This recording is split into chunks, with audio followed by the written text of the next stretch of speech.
Agosto de 1930. Meio-dia. O sol não apenas brilha, ele castiga o chão de Sergipe, como se quisesse rachar a alma da terra. O calor é uma massa sólida que distorce o horizonte, transformando o Mandacaru em sombras trêmulas. No meio do nada, à beira de uma estrada de terra batida que parece não levar a lugar nenhum, uma construção de barro e ripas de madeira resiste ao tempo. É a bodega de seu Tonho, um refúgio de penumbra, cheiro de fumo de rolo e cachaça barata. Ali dentro, o tempo corre devagar, ou pelo menos corria até aquele exato momento. Silêncio. Um homem chamado Zezé de Bento, sujeito de riso fácil e língua ainda mais solta, leva o copo de barro aos lábios. Ele é o que chamam por aqui de coiteiro, alguém que deveria ser o porto seguro, o esconderijo e os olhos dos cangaceiros na civilização. Mas Zezé está confiante demais. Ele se sente maior do que o medo que governa o sertão. Com um gesto teatral, ele enfia a mão no bolso da calça de brim surrada e retira uma moeda de cobre. Ele a lança sobre o balcão de madeira escura e o som metálico, aquele plim seco e agudo, corta a respiração de quem está por perto. Zezé olha para os outros 5 homens que buscam sombra ali e solta um riso frouxo, carregado de desdém. Ele aponta para a moeda e diz que a cabeça de Virgulino, o temido Lampião, não vale o que um bode magro e doente custaria na feira de sábado. Ele oferece aqueles 100 réis para quem tiver a coragem de entregar o rastro do capitão para a volante. Naquele instante, o ar na bodega parece ter sido sugado por um vácuo. O dono do estabelecimento, que já viu muita coisa nesta vida, sente um calafrio que não combina com os 40 graus lá fora. Ele sabe que o sertão tem ouvidos de teto e que as paredes, feitas de vento, levam o que é dito para onde a justiça não alcança. Zezé de Bento acabara de assinar um contrato, mas não sabia que o pagamento não seria em dinheiro. Essa é a história do dia em que o rei do cangaço provou que a honra tem um preço alto, mas que o insulto, no sertão, custa a existência de um lugar inteiro. Para você entender o peso dessa moeda de 100 réis sobre o balcão, você precisa entender o que era ser Lampião em 1930. Virgulino Ferreira da Silva não era apenas um homem. Ele era uma instituição, um sistema de poder paralelo que desafiava coronéis e governos estaduais.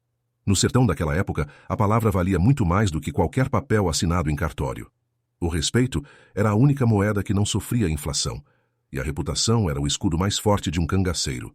Sem o medo e a admiração que sua imagem impunha, Lampião seria apenas mais um fugitivo no meio da caatinga. O sistema de coito era a base de sua sobrevivência.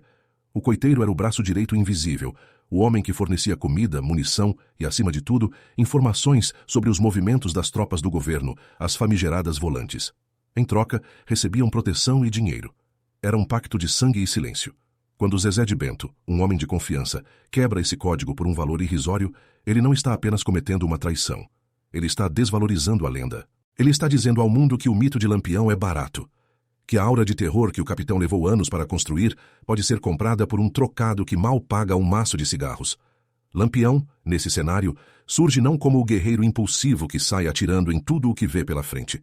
Ele era, acima de tudo, um estrategista frio, um homem que entendia de marketing e de terror psicológico muito antes dessas palavras chegarem ao interior do Brasil. Ele sabia que o boato é uma arma mais letal que um fuzil Mauser. Se a piada de Zezé de Bento se espalhasse pelas vilas e fazendas, o rei do cangaço se tornaria uma piada de balcão. E um rei que vira piada não governa por muito tempo. O personagem pivô dessa tensão inicial é o dono da bodega, seu Tonho. Ele representa o povo do sertão, o homem que está no meio do fogo cruzado entre o fuzil do cangaceiro e a bota do policial. Ao ver aquela moeda de 100 réis brilhando sob a luz fraca que entrava pelas frestas da porta, ele soube que o chão que pisava estava condenado. Ele não viu apenas uma moeda. Ele viu uma sentença de morte pairando sobre a cabeça de todos naquela vila, porque Lampião raramente punia apenas o culpado. Ele punia o ambiente que permitiu que o insulto fosse proferido. Existe uma ferida secreta nesta história, algo que os antigos contam apenas nos cantos mais escuros das fazendas, longe de ouvidos estranhos. Alguns dizem que Lampião já desconfiava da lealdade daquela região específica. Aquela cidadezinha servia de rota estratégica para as volantes, e o capitão precisava de um motivo para limpar a área, para garantir que ninguém ali ousasse olhar nos olhos de um soldado sem sentir o peso da traição. O insulto dos 100 réis teria sido a oportunidade perfeita, o pretexto que ele esperava para dar um espetáculo de poder. Teria o próprio Lampião plantado a ideia na cabeça de Zezé? Nunca saberemos. O que se sabe é que o destino daquele lugar mudou no momento em que a moeda parou de girar sobre a madeira. Lampião recebeu a notícia no final da tarde, enquanto o sol se escondia atrás dos serrotes, pintando o céu de um vermelho que parecia sangue seco. Ele não esbravejou. Não gritou ordens de ataque imediato. Aqueles que estavam com ele relatam que o capitão apenas deu um sorriso curto, um movimento de lábios que não chegava aos olhos. Ele ordenou que o bando se afastasse 10 léguas daquela região. Para um observador comum, pareceria que ele estava ignorando o insulto ou, quem sabe, fugindo. Mas quem conhecia a mente de Virgulino sabia que aquilo era o começo de um cerco psicológico. Ele criou um vácuo, e o vácuo, no sertão, é preenchido pelo medo mais puro. Nas 24 horas seguintes ao episódio na bodega, o silêncio na vila tornou-se absoluto. Não era um silêncio de paz, era o silêncio que precede a tempestade, aquele momento em que os pássaros param de cantar e o vento parece prender o fôlego. Os moradores começaram a notar pequenos sinais, vestígios quase invisíveis de que estavam sendo vigiados por fantasmas. Um rastro de alpargatas, perfeitamente nítido na areia fina, foi encontrado circundando a casa de Zezé de Bento durante a madrugada. Não havia sinais de entrada ou saída, apenas um círculo perfeito, como se uma entidade tivesse demarcado o território do condenado. Na manhã seguinte, o padre da pequena paróquia encontrou um bilhete sem assinatura no altar, exatamente onde ele colocava a Bíblia para a missa matinal. O conteúdo era simples, mas devastador, e talvez o sinal mais assustador de todos. Todos os cães da vila, desde os vira-latas de rua até os cães de caça mais valentes, sumiram de repente. O lugar ficou mudo. Zezé de Bento, que antes ria e falava alto, agora se trancava em casa, com as janelas reforçadas por travessas de madeira. Ele começou a entender que a moeda de 100 réis tinha comprado algo que ele não podia devolver: o fim do seu sossego. Lampião sabia que o medo é uma planta que cresce melhor no escuro e no isolamento. Ele não precisava disparar um tiro para que a população começasse a se voltar contra o traidor. Nas esquinas, os sussurros não eram mais sobre a bravura de Lampião, mas sobre o erro fatal de Zezé. A tensão escalava a cada hora. Às 6 da tarde daquele segundo dia, um mensageiro, um rapaz jovem que ninguém conhecia, entregou um embrulho ao padre. Dentro não havia ameaças escritas, apenas um objeto que faria as mulheres da vila começarem a tirar as cortinas das janelas, um gesto ancestral de quem se prepara para um velório ou para o abandono total. O objeto era uma moeda de 100 réis, idêntica à de Zezé, mas com um detalhe que gelava o sangue. Ela estava furada exatamente no centro por um tiro de precisão cirúrgica. Aquele era o token, a assinatura de Lampião. A moeda furada significava que o valor de um homem ali agora era 0. Significava que a proteção, tanto a dele quanto a divina, havia sido retirada daquela paróquia. O capitão estava enviando uma mensagem clara: o preço da insolência era o vazio. O que aconteceria a seguir não seria uma batalha de fuzis, mas uma demonstração de como uma reputação pode apagar uma cidade do mapa. Lampião estava preparando sua entrada, mas não da forma que todos esperavam. Ele não viria como um monstro, mas como o dono de uma propriedade que acabara de adquirir por um preço irrisório. O sertão aguardava, com os olhos arregalados e o coração batendo na garganta, pelo momento em que o rei do cangaço viria cobrar o troco daqueles 100 réis, e no sertão de 1930, ninguém deixava uma dívida dessas aberta por muito tempo. 24 horas depois daquele som metálico ecoar na bodega de seu Tonho, o sertão de Sergipe já não era o mesmo. O relógio na parede da sacristia marcava meio-dia, mas a luz do sol parecia não ter força para iluminar o peso que se abateu sobre a vila. Escute. O que você ouve agora não é o vento, nem o balido das cabras, nem o burburinho das lavadeiras no rio. O que você ouve é o som do deserto que nasce onde antes havia vida. A vila de Zezé de Bento tornou-se uma ilha de silêncio absoluto, cercada por um mar de incerteza. A situação não apenas piorou, ela apodreceu. O comércio fechou as portas. As janelas, antes abertas para o frescor da manhã, agora eram olhos cegos, trancados por dentro com ferrolhos de ferro e medo. Para você entender a gravidade do que estava acontecendo, é preciso olhar para Zezé de Bento. Aquele homem que, um dia antes, jogava moedas e ria da morte, agora era uma sombra de si mesmo. Ele estava encurralado dentro da própria casa. Ninguém falava com ele. Ninguém passava pela sua calçada. Era como se Zezé tivesse contraído uma peste que matava apenas pelo olhar. Ele era o homem de 100 réis, o traidor que precificou o impensável. E o isolamento é uma forma de tortura que o sertão domina como ninguém. O sistema de sobrevivência da vila colapsou em menos de um dia. Os tropeiros, que traziam mercadorias e notícias, desviaram suas rotas a 5 léguas de distância. O medo de Lampião era contagioso e ninguém queria ser visto entrando em um lugar que o capitão havia marcado. O estoque de farinha acabava, a água dos potes esquentava e o pânico fermentava. Mas o pior não era o que estava acontecendo, era o que não estava acontecendo. Lampião ainda não tinha aparecido, e, no código de guerra de Virgulino, o silêncio era o anúncio de que a punição seria criativa. Zezé de Bento passava as horas sentado em um banco de madeira, com um rifle velho entre as pernas, olhando para a porta. Ele sentia o suor frio escorrer pelas costas, mesmo no calor de 38 graus. Em sua mente ele repetia a cena da bodega 1000 vezes. Por que ele disse aquilo? Por que aquela moeda? Ele não era um homem mau, era apenas um homem vaidoso que queria parecer maior que a própria sombra. Agora, ele percebia que a vaidade no sertão é um luxo que se paga com a vida dos vizinhos, dos filhos, da cidade inteira. O monólogo interno de Zezé era um labirinto de arrependimento e paranoia. Cada estalo da madeira da casa, cada ruído do telhado dilatando sob o sol, parecia o passo de um cangaceiro de sandália de couro. Enquanto isso, o restante da população vivia um dilema humano dilacerante.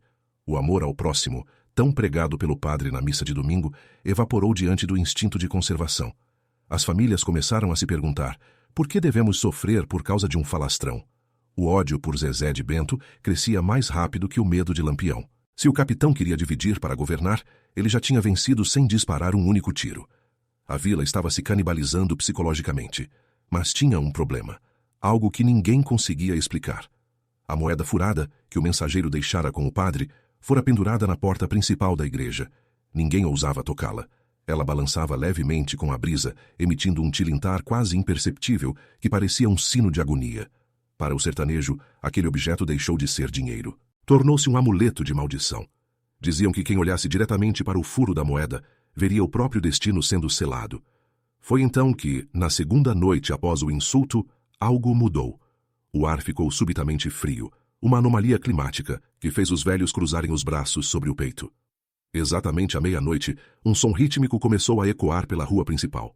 Não eram cavalos, não eram botas de soldados. Eram passos lentos, pesados, e o som de algo sendo arrastado sobre as pedras e a terra batida. As frestas das janelas se tornaram os únicos olhos da cidade.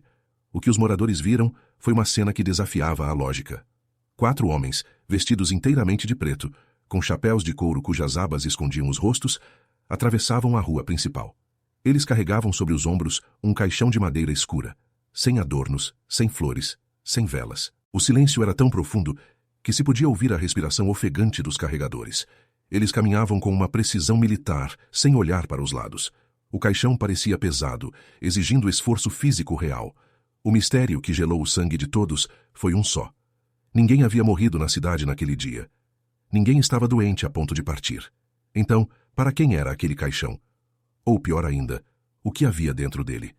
O cortejo fúnebre sem morto atravessou a vila de ponta a ponta. Eles passaram diante da bodega fechada de seu Tonho, passaram diante da igreja, onde a moeda furada vigiava à noite, e pararam exatamente em frente à casa de Zezé de Bento.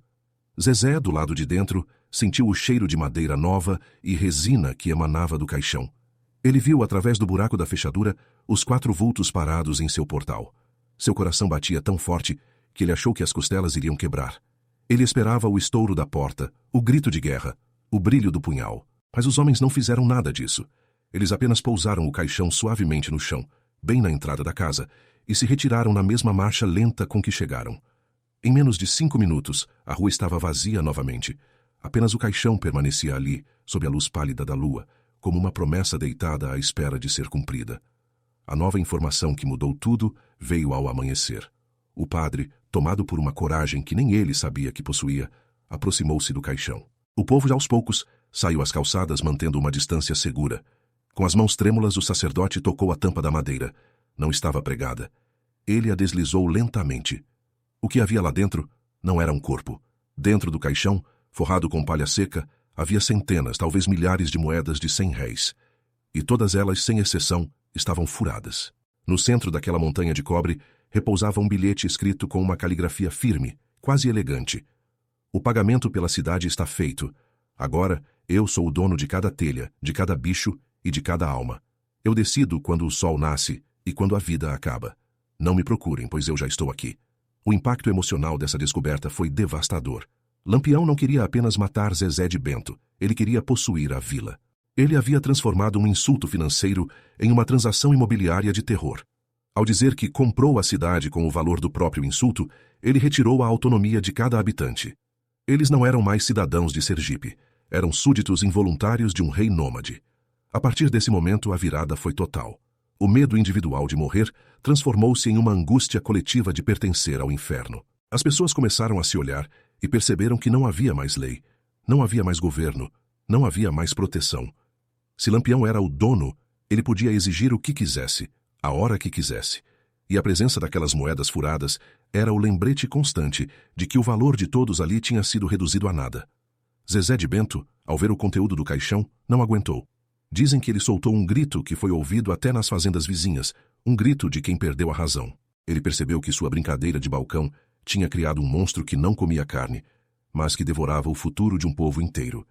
Ele tentou recolher as moedas com as mãos frenéticas, mas elas escorregavam por seus dedos, frias e indiferentes. O que ninguém viu, porém, foi o que estava acontecendo nos arredores da vila.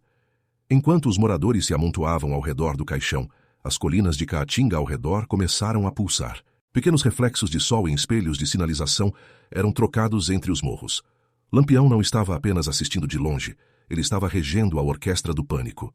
Ele sabia que o espetáculo estava chegando ao seu ato final. A pergunta que pairava no ar pesado daquela manhã era uma só. Se o dono da cidade tinha pago a conta, quando ele viria cobrar o uso do imóvel? E o que restaria da vila quando ele decidisse que não queria mais ser o proprietário? O efeito dominó estava prestes a começar, e a primeira peça a cair seria o próprio conceito de lar. No sertão de 1930, a segurança era um sonho que uma moeda de 100 réis tinha acabado de destruir para sempre. 72 horas após o tilintar daquela primeira moeda na bodega de seu Tonho, o sertão de Sergipe parou de respirar. O sol do meio-dia, o mesmo que 3 dias antes testemunhara o insulto, agora agia como um carrasco, observando de cima, imóvel. A vila que antes era um emaranhado de vidas, fofocas e rotinas, transformara-se em um tabuleiro de xadrez, onde todas as peças estavam prontas para serem derrubadas. Olhe. Ao longe, na linha onde o horizonte treme por causa do calor, uma nuvem de poeira começou a subir. Não era a poeira desordenada de um rebanho de bodes, nem o rastro veloz de uma volante em perseguição. Era algo cadenciado, lento, inevitável. Os moradores, espiando pelas frestas das janelas sem cortinas, sentiram o estômago encolher. O rei do cangaço não estava vindo para um ataque, ele estava vindo para tomar posse do que havia comprado. Mas houve um choque. Todo mundo esperava o bando inteiro, 50 homens armados até os dentes, o som de fuzis e o grito de guerra que fazia a Caatinga tremer. No entanto, o que apareceu na entrada da rua principal foram apenas 3 vultos. Lampião caminhava no centro, ladeado por apenas 2 de seus homens de maior confiança. Ele não estava montado em um cavalo. Ele vinha a pé, com o passo firme de quem caminha no quintal de casa. O som das sandálias de couro contra o chão batido ecoava como batidas de um coração acelerado. Lampião estava em sua forma mais icônica. O chapéu de couro de abas largas, adornado com medalhas de ouro e prata que brilhavam intensamente, os bornais carregados de bordados complexos e os óculos circulares que escondiam o olhar que ninguém conseguia decifrar. Ele não portava o fuzil nas mãos. A arma estava atravessada nas costas. Suas mãos estavam livres, pendendo ao lado do corpo, relaxadas. Essa era a imagem mais aterrorizante de todas. O homem não precisava estar pronto para atirar, porque ele sabia que ninguém ali teria a coragem de ser o primeiro a puxar o gatilho. Ele parou exatamente no centro da praça, diante da igreja onde a moeda furada ainda balançava na porta. O silêncio da vila era tão denso que se podia ouvir o tilintar das medalhas no peito do capitão. Ele olhou ao redor, para as casas fechadas, para as ruas vazias. Ele sabia que centenas de olhos o observavam, mas ele se comportava como se estivesse sozinho em uma catedral. Zezé! A voz de Lampião não foi um grito, foi um chamado calmo, quase paternal, mas que carregava a autoridade de um trovão antes da chuva. Zezé de Bento, venha receber o seu troco! A porta da casa de Zezé, aquela que fora marcada pelo caixão de moedas, rangeu. O homem que saiu de lá não lembrava em nada o falastrão da bodega. Zezé estava pálido, com a barba por fazer e os olhos fundos de quem não dormia há 3 noites. Ele caminhava como um condenado subindo ao cadafalso, com os pés arrastando na poeira. Ele parou a 5 passos de Lampião, os ombros caídos, a cabeça baixa. Ele era um homem que já tinha aceitado a própria morte. O povo esperava que Lampião sacasse o punhal de 40 centímetros e fizesse ali mesmo a justiça sangrenta do cangaço. Esperavam que o sangue de Zezé lavasse a honra do capitão e que a vila pudesse enfim voltar ao seu normal. Mas Lampião era um mestre da inversão. Ele sabia que a morte física de um homem é um evento que o tempo apaga, mas a destruição da alma de um lugar é eterna. Lampião retirou do seu bornal um saco de couro pequeno. Ele caminhou até Zezé e, com uma calma exasperante, colocou o saco nas mãos trêmulas do coiteiro. O peso do metal fez os braços de Zezé cederem. Nesse saco, disse Lampião olhando para as janelas fechadas da vila. Tem o resto do pagamento. Eu paguei por essa cidade. Paguei cada telha, cada grão de areia e cada um de vocês. O valor foi o que esse homem aqui estipulou, 100 réis furados. Ele então se aproximou de Zezé e falou baixo, mas de uma forma que o silêncio da praça permitiu que todos ouvissem. Eu não vou lhe matar, Zezé.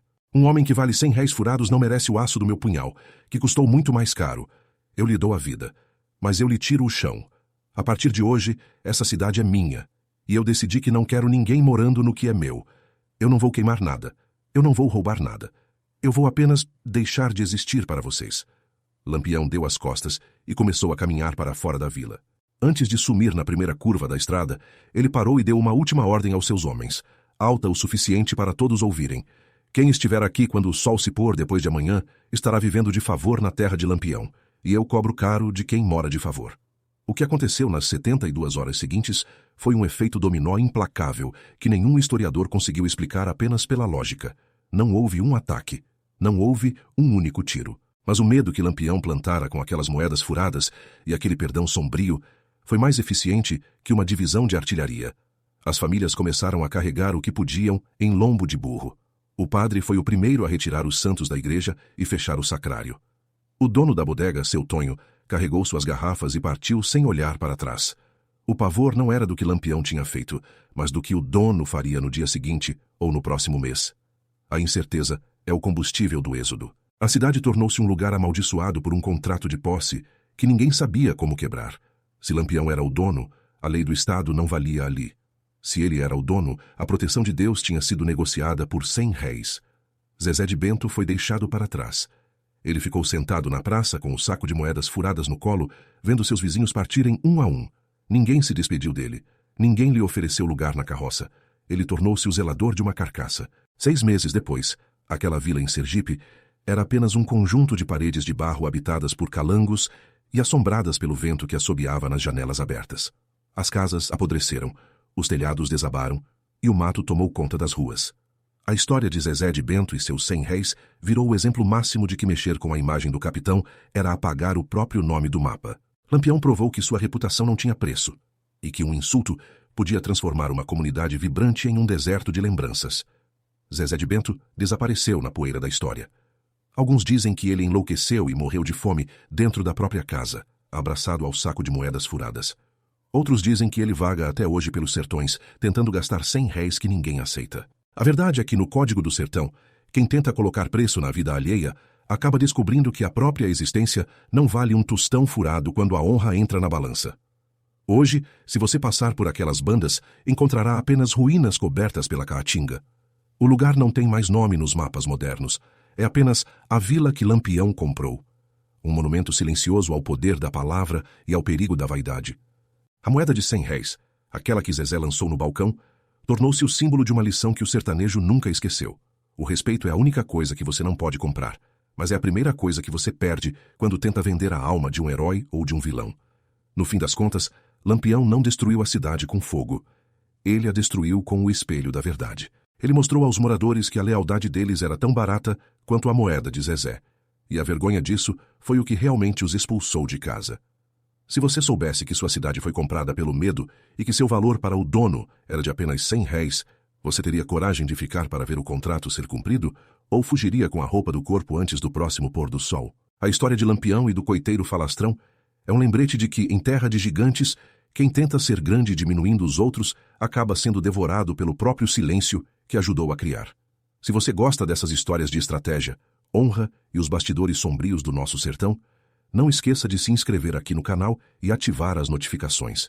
Tem muito mais sobre o tabuleiro de poder de Lampião e outros personagens marcantes esperando por você nos próximos vídeos. E me diga nos comentários, para você Lampião foi um estrategista genial ou apenas um homem cruel que soube usar o medo? Sua opinião ajuda a manter viva a história que os livros nem sempre contam. Até a próxima.